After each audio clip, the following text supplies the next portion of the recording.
waxtaanee tey Alaaji Malick gis nañ ko ca Ziguinchor inspection d'académie bi naka noonu itam bu Sédhiou dañoo aj cours yi ci diirub une semaine bi di ñëw àjjuma ba alxames ba ca topp ndax tension bi am foofule ci jamono jooju seen yeneen morom yi nekk fii ci réew mi ñoom ñu ngi jàng loolee lépp situation politique bi moo ko waral maanaam loo xamante ni yoonu xale yi nekku ci Alaaji Malick. waaw xale yi moom ils sont en train de payer un lourd tribut des manifestations yi nga xam ni ñoom ñoo am ci mbirum Sweet Beauty li nga xam ne moom la ñuy rafetlu déjà mooy décision bi inspection d'académie bu Ziguinchor ak bu Sédhiou jël ndax ñoom ñi nga xam ne ñoom ñoo nekk sur place ñoom ñoo mën a apprécier situation bi ñu apprécier gis nañu ni tension bi toll na fu nga xam ne bàyyi xale yi ñu jàngi risque mi ngi ci ndax ñun ñëpp nekkoon nañu ay élèves xam nañu manifestation yu mel nii bu amee danger bi ci am ci xale ndax xale yu bari dañuy daal di dem xëy na jéem a bokk ca manifestation ba te lu ne mën na leen ci dal comme li dal le jeune Keita bi ñàkk bakkanam donc décision boobu nga xam ne inspecteurs yi jël nañu ko dafa nekk lu nga xam ne pour aar xale yi la mais ñoom bu ñu jëlee seen ay matuwaay ni xale yi bu ñu jàngi ndax situation bi am lu ne mën na leen ci dal lu ne mën na ci dal ñi nga xam ne également ñoom ñooy leen di jàngal li ci des parents yi ñoom ñooy jël seen ay responsabilités. téye seen doom ci kër yi waaw téye seen doom ci kër gi jéem leen a encadrer ñu def ay révisions pour ne pas que ñu toog rek di tourner les pouces mais la conséquence c'est quoi c'est que déjà ku ne xam na ni Sénégal pour ñu am une année scolaire normale léegi daanaka mënatul nekk année scolaire bi yëpp dafay am ay perturbations boo ñëwee dolliwaat ci une semaine bu nga xam ne xale yi jàngiwuñu ko non seulement il y a une semaine mais nañu compter aussi yeneen jours yi nga xam ne tension bu amee xale yi dañ leen di wax ñu toog au moins benn wala ñaari fan ça veut dire quoi que le quantum erreur bi xale yi war a am pour matal seen ay cours ci surtout ñi nga xam ne dañu nekk classe d'examen day am conséquences yu grave ci ñoom alors loolu au-delà de cette mesure pour préserver la sécurité des élèves war na am beneen mesure bu nga xam ne ci ay bés yi di ñëw xëy na inspection wala bokk ministère de l'éducation war na ko jël pour xool xale yooyu naka la ñuy def ba bañ leen a handicapé par rapport ak yeneen élèves yi nga xam ne def nañu xëy na maximum de cours possible parce que quantum horaire bu normal daanaka amatul ci réew mi. d'habitude au niveau de chaque école ñoom genre yi bu amee ñoom ci seen bopp ñooy réadapté wu. di yokk heures yi xañ na pour mën a xale yi mën a rattraper. voilà mën na am une réorganisation. pour yokk heures yi mën na am. Le corps professoral bi nekk foofu yi tamit xool naka la ñuy def ba booster élèves yi ba nga xam ni dinañu mën a rattraper le temps perdu mais l'un dans l'autre de toute façon il faudrait que ñu xool analyser de manière objective comment faire pour ne pas que élèves yi nga xam ne ñoo nekk ci zone boobu di Ziguinchor ak Sédhiou ñu fexe ba ñu bañ a handicapé wu ci li xew Diouloulou aussi il faut que ñu taxaw ci tuuti parce que bu fekkee ni enseignants yi ñoom ñoo jóg génne ay enseignants ñoom ñoo jóg génne élèves yi su fekkee ni c'est dans le but de les préserver su fekkee ni c'est dans le but wax leen dem leen ngeen ñibbi parce que la situation est dangereuse on peut le comprendre mais bu fekkee ni dafa nekk ay enseignants yu leen génne parce que ñoom dañu partisan wala dañu far ci benn boor wala dañu far ci Pastef là aussi ça devient extrêmement dangereux il faut qu'une enquête sérieuse soit ouverte pour xam lan moom motiver enseignants yooyu ñoom ci seen bopp ñu dem génne xale yi ni leen génn leen dem ñibbi. beneen bi ci des naata beneen dommage bu nga xam ne war nañ ci taxaw tuuti mooy. Hôpital régional bu Ziguinchor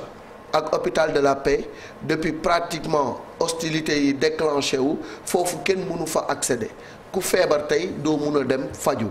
le corps médical bi nga xam ni ñoom ñoo fa nekk également ils sont en danger lan moo ko waral parce que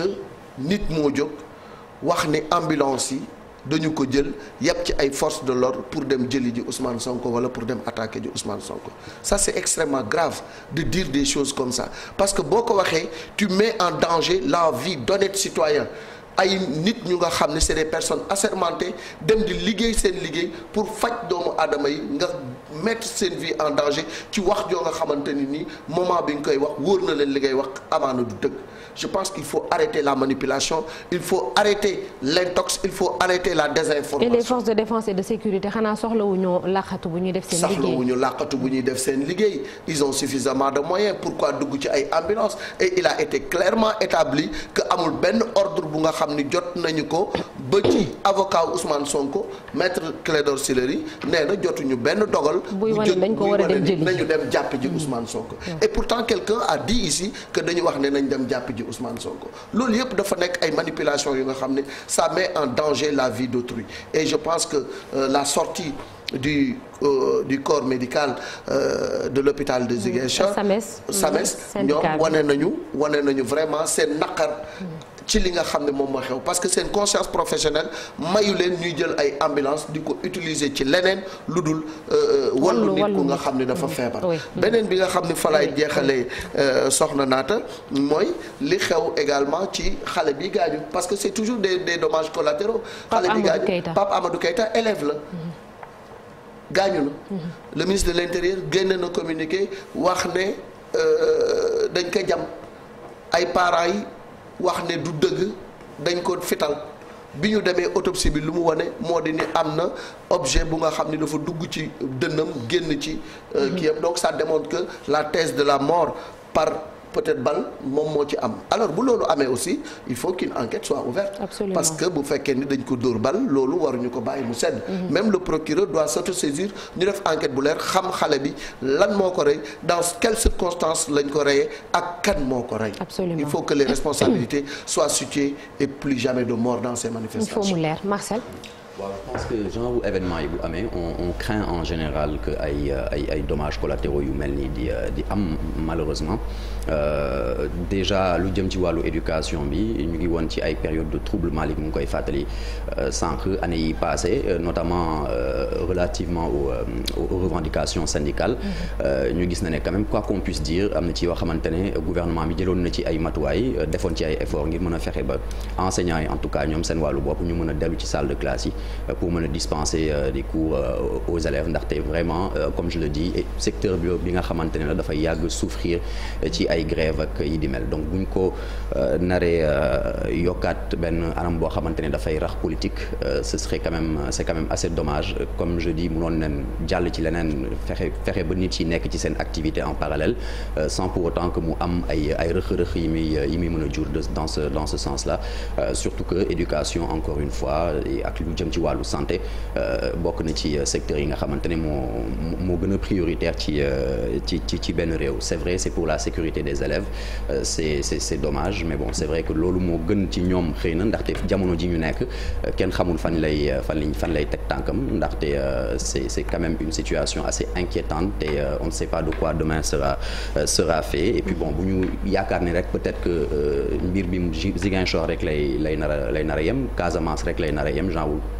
situation yi ñuy faral di décréter yu mel nii à savoir demander aux élèves de rester chez eux kenn xamul mën na am itam ay répercussions dans Dakar ndaxte itam on rappelle que procès bi ce sera mardi prochain et que ce sera à Dakar et que déjà gisoon nañ ne amoon na ay affrontements yu amoon ci premier jour procès bi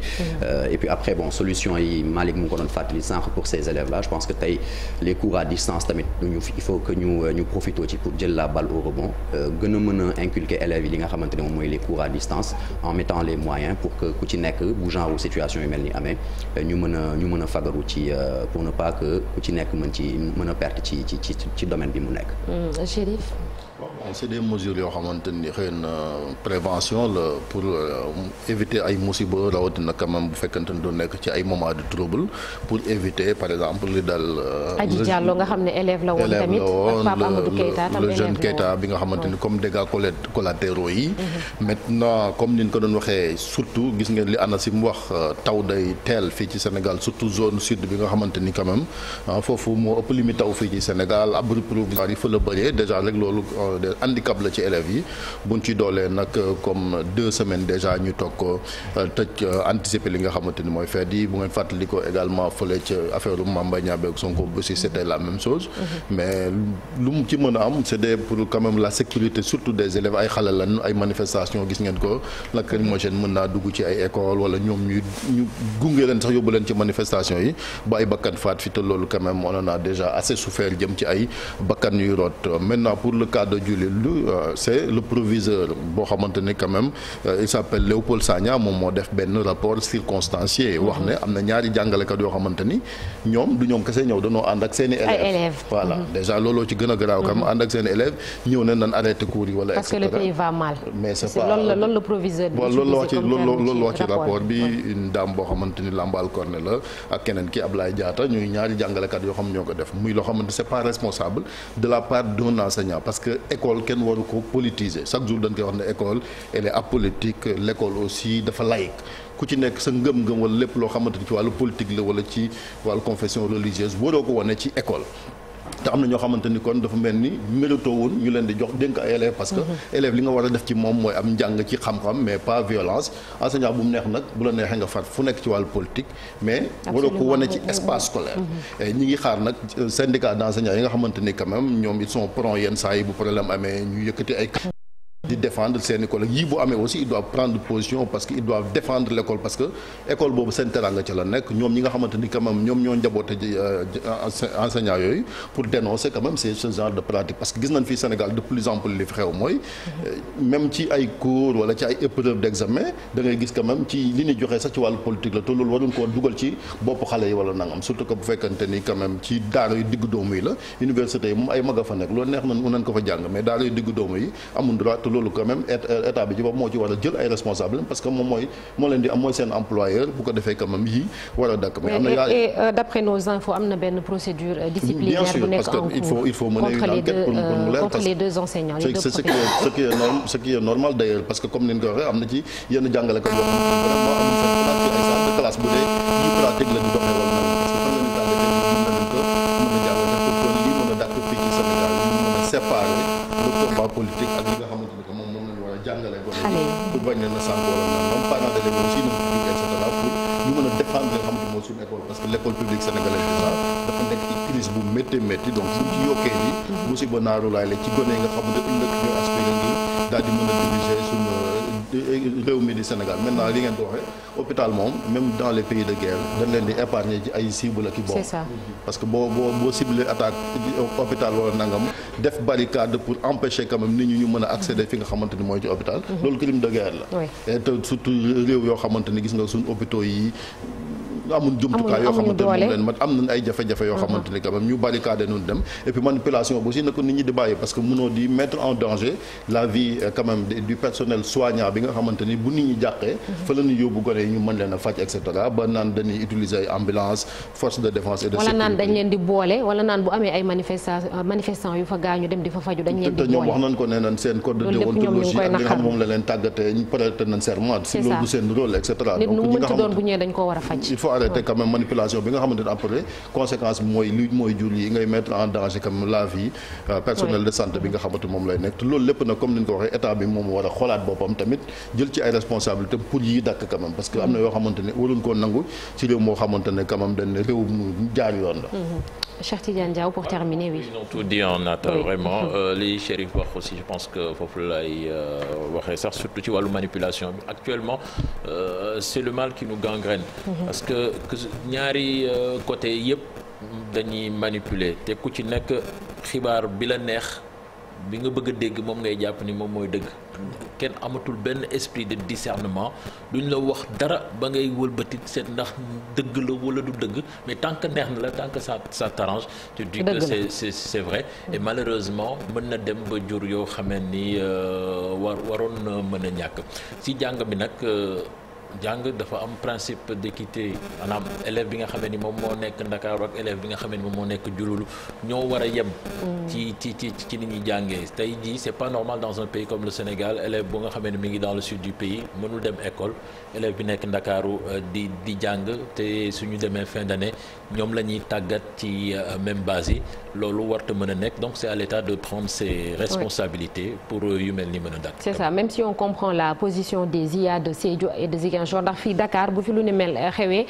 xaj na du IA yi mais école yi ci boppam ñooy jël seen responsabilité ne xale yi nañu toog wala parfois sax ce sont juste les parents d'élèves ayca dañuy jàll ci beneen ponk muy un jour au Sénégal un jour dans le monde.